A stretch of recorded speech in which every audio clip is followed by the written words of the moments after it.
मुबारक समा है, खुशी का जहां है, ये दिन कोई तो नया गुल खिलाएगा।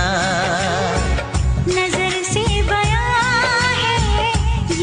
कृपया ध्यान दीजिए, आप लोग को हार्दिक स्वागतम जना रहा हूँ। मेरा नाम दीपक दास है। मैं West Bengal Malda district and Saira ग्राम से हूँ। मैं आप लोग सभी friends and my aunty and uncle, father, mother and brother, sister, पूरा आदमी सही सलामत रहे, हंसी खुशी से रहो।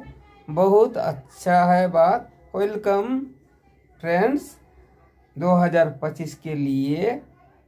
हंसते रहो, हंसाते रहो।